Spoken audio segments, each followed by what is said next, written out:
Hey everyone, AFM Bio here. Welcome back to another video where today this is a series, a brand new series called AFM Teaches Chess or Chess with Bio, either one. You can call it either or. I think I'll probably just title it Arena Master Teaches Chess or something. Solely because if I get my Arena International, I don't want to change the name to AIM Teaches Chess. I'll just call it Arena International, or Arena Master Teaches Chess. Anyway. We are going to start with the most basic thing. Last time I covered board editor, or like basically I showed you how to set up a board and what to do. We're going to go over to openings, okay? As you can see, these are all the openings. You don't need to know all of them. Nobody needs to know all of them, okay? First things first, nobody needs to know all of them, okay?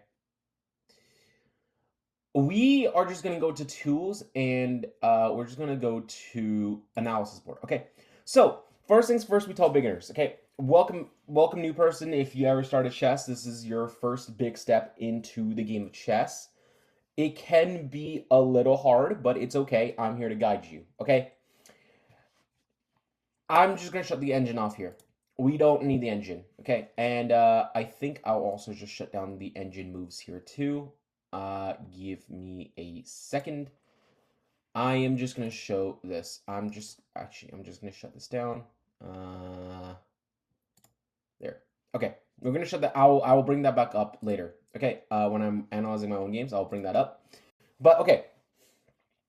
First thing we tell beginners, take the center. Okay. So pawn, when I say center, you want to take over e4, e5, d4, d5. These four squares, I'll make it a little easier. These four squares are crucial. They are 90% of all beginner games are going to get played in the center. This is your center. Okay?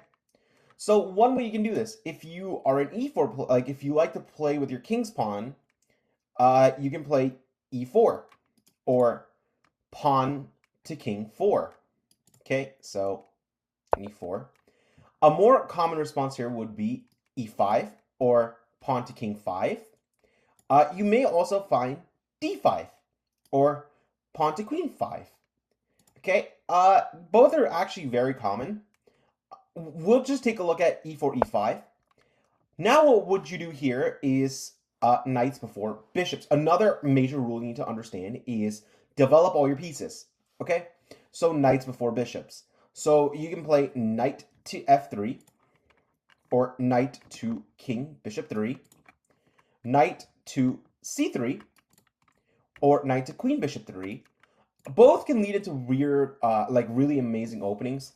Basically, if you want to go for the Italian, e4, e5, knight f3, and your opponent will probably just defend the knight with knight to c6 or knight to queen, bishop 6. Okay, as you can see, I am switching between two type of notations. One is the descriptive, and the other is algebraic. Algebraic is the most common now. It used to be descriptive, but now it's algebraic. It's the most common. Any chess books you look, including my chess book, which you should go buy my book. It's linked to my YouTube, and I'll show you, right? So if you go here, you should already be in YouTube watching this video, right? Click on my name, go to my profile, or go to my channel, and as you can see, there's 5 links to this. Okay, click it. Here you can find my FIDE coaching. This is on FIDE's Online Arena, so like this is FIDE's online coaching platform. This is where you'll find mine. You can find my electronic book here and my paperback here. You can pick. This is my Lead Chess, this is my Twitch, and this is my Google Classroom. Okay, I will show you my book. You can, okay, so if you click either of these 2 links, they'll take you. We'll just click on the physical for now. And as you can see right here, this is the physical board, physical book. This is Chess Fundamentals, Unlock Your Commander. Okay, this is the physical book. Okay, what if you don't want to pay $17.13 or $12.50 USD? Well, you have an option. You can always pay $7 Canadian and get the ebook. And the ebook is $7 Canadian and $5 USD. And as you can see, both books do have a sample you can read. This is the back of the physical, and this is the front of the physical. And here you can see, you can read a little bit of a sample of the book. And the physical has QR codes that you can click and scan, and it'll take you exactly where you need. And here's your table of contents, and tells you what page has what. And here, this is the About Me section. You can read that if you want. There is my title. It's Arena FIDE. These are my FIDE certificates. And here we will talk about the introduction. We don't really have to worry about that. And this is just getting you prepared, understanding. This tells you the objective. And I think you can read, yeah, the first 12 pages. This is the table of, this is the index, right? And it tells you what you're looking for, back cover, okay? And then same with the paperback. You can go here and you can digital, and you can read the version of that too. And this one's a little cooler. It shows you this. It's roughly the same. This is its ISBN. ISBN is like a book's SIN. Okay, this is your table of contents, or this is your table of contents. This is the About Me page. It's a little weird, but again, my screen's much bigger, so it adjusts to the way you have your screen done. And yeah, here you can see a few certificates, and that's it. Okay. Anyway, we'll take a look at one more thing. This is my Google Classroom. Okay, join up here. This is the Google Classroom code, and as you can see, I have posted a few things. You can go to classwork, and here's all your classwork for now. Once you know them, you can submit them. I will look at them, and I will tell you what we need to do, or how we should go on from now, like what we should be doing. Or as always, you can always follow me on YouTube. Anyway, introduction aside, e4, e5, knight f3, c6. Okay, now what's the most common thing? Well, you can play knight to c3, or knight to queen's bishop 3, or you can play bishop to d4. If you play bishop to d4, you're playing the Italian. You can play bishop to b5, and that's the Lopez. Pick an opening, all right? That's what I'm going to say, and stick with it. We'll just take a look at the Italian for a quick second. So bishop to c5, bishop to c4, and a more common response might be knight to f6, or bishop to c5. Okay, we'll take a look at knight to f6. Okay, well, what do you do here? Well, if you're a complete beginner, I say take a look at the fried liver, where knight goes to g5, and now you're putting pressure on the f pawn two ways, and your opponent cannot kick this knight out. I'll show you why. If h6, you take on f7, and now you're going to fork the bishop and the rook. Okay, let's go back. I'll just delete from here. And delete from here. What I like to do here is just play d3. And the point of d3 is that I have this nice pawn structure. It's like a pyramid. My bishop is protected by the pawn. My knight is looking at this pawn here at some point in the future. My bishop can get active now, and I want to castle, right? What some people might do is they'll play bishop here. Okay. Well, what you can do is you can still go for fried liver if the person's new. I like to just pin the knight like this, and the point is this knight can no longer move, because bishop to g5 is pinning the f knight. If the knight were to ever move, let's say, you would take up the queen, right? By the way, knights on the rim are dim. Please don't do this. Like this, right? So what this would do is, well, you pick up the queen. Yep, very common. You will just pick up the queen. Okay. We'll just delete here, and we will delete here, and let's say over here, the opponents are somewhat smarter, and instead of this, they just play, well, h6. Well, okay, knight to f6. So let's say you could also castle here. Castling is also not bad. Castles, nobody hates castling. Castling is a decent move. Now let's take a look at d4. So d4, very great for beginners. d4, d5, play to London. Absolutely play to London. It teaches you to develop every single piece. So here you can play the accelerator London where bishop to f4. Usually I would say knight before bishops, but here bishop to f4 is perfectly okay. And your opponent might play knight to f6, knight to f3, and as you can see, someone might play the King's Indian on you, which is g5, g6. Don't worry about it. Stick to your developing principles. e3, bishop to g7. That's fine. Bishop to d3, castles, and here knight b d2, a knight to f6, knight to c6, c3 stops the knight from ever jumping in and stops your bishop from being attacked. Rook to e8, castles, and as you can see here, you have fully castled.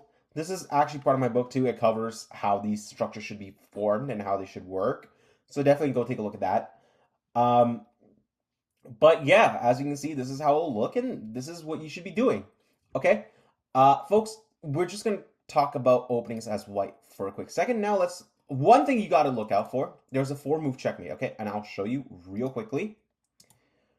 Can I not delete this? Okay, I will refresh this. Hold on. Okay, there's a 4-move checkmate. Okay, so the 4-move checkmate goes as this. Okay. Oh, before all that, remember, don't get fool's mated. Okay, whatever happens, please don't get fool's mated. I'll show you what I mean after this. But the 4-move checkmate, very common, very, very common. Okay, here, bishop here. Let's say you do something like, oh, knight to out here. It's a very common move. Queen goes here, and if the opponent attacks this, checkmate. That's 4 moves, checkmate. Okay. Now I'll show you the 2-move checkmate. Never push these pawns. Please don't. Because the problem is, if this happens, you may get 2-move checkmated. And if you push this, if you push a g-pawn, I'll show you. This is move 2. Checkmate. Okay? There's also a 5-move checkmate, and that's in the station gambit. It's a lot harder. That's what I'm going to say. It's a lot harder to do. But it's something like this.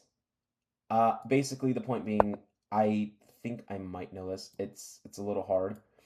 But the station gambit is something on the lines of...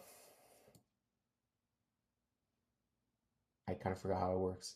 Anyway, I'll figure it out. Just give me a quick second. Yeah, like this. And the point is here, you're now attacking this pawn. And they are planning on, basically here, let me just delete this here a quick second. It's like this, right? So like this, queen here, check, they block here. You will just sack the queen. A point being here now, you play the bishop here, and point being, if they take this, it's already checkmate. Okay, this is a 4, but it's like, it's in 5 moves. I did know it. I don't anymore for some reason. I don't know why I don't. But I'll show it to you. It's a very uncommon opening. But okay, anyway, opening I recommend for black is the Scandinavian. E4, D5, okay? Very easy to learn, very easy to pick up, okay? E takes D5, queen takes D5, knight to C3, gets a little tempo, but you can just play queen to A4. Queen to A4, and your opponent, watch out for this trick, though. B4 is a trick. Don't take this. Please don't. Instead, you can do something like this with check and force their hand to block. And now this pawn looks super silly. So once they block, make sure you have an escape square for your queen. You always need an escape square for that queen. Now if they do this, you can just bring the queen back. And now this pawn looks super silly. And because this pawn looks silly, your opponent might castle. That's fine. You are a little backed up in development, but that's fine. You get a lot of counterplay. And the opponent might just look to... Well, they don't want to damage their pawn structure, so they'll do this. and it gives you enough time to start developing all your pieces. And point here is that the opponent will now start to bring their pieces to the game, right? Which is fine. You just focus on developing all your pieces out.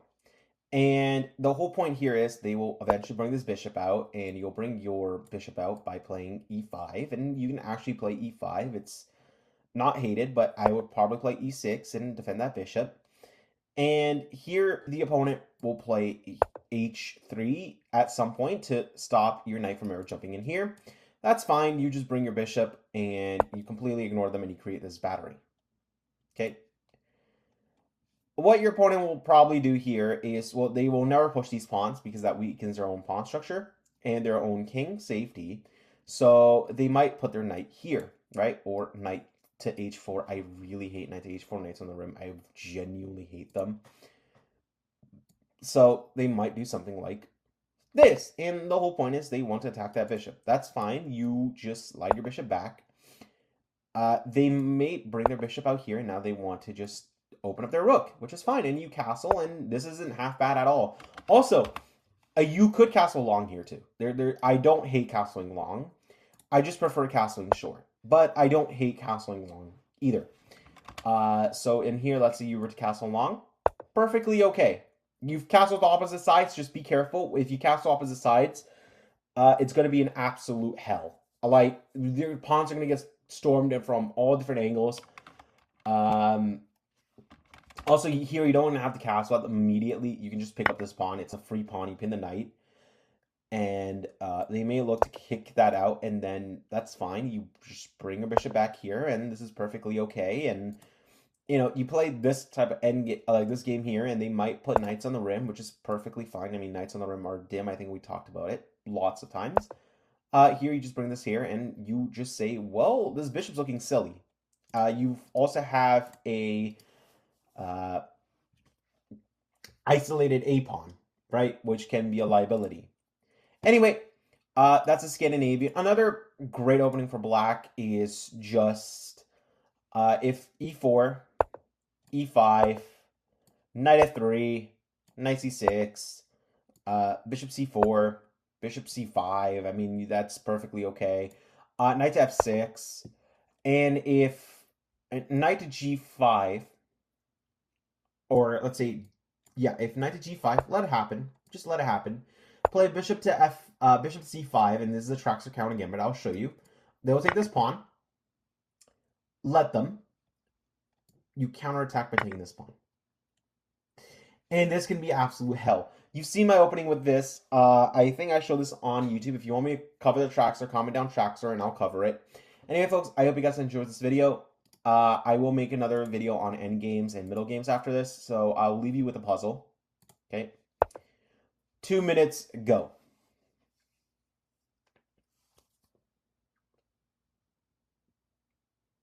Got it? Good. Okay.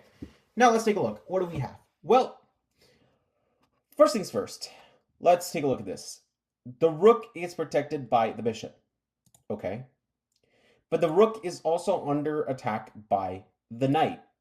Okay. And the problem is you can't take this knight, because if you take this knight, they take the rook, you take the rook, and they take your knight, which is perfectly okay, actually, in my opinion.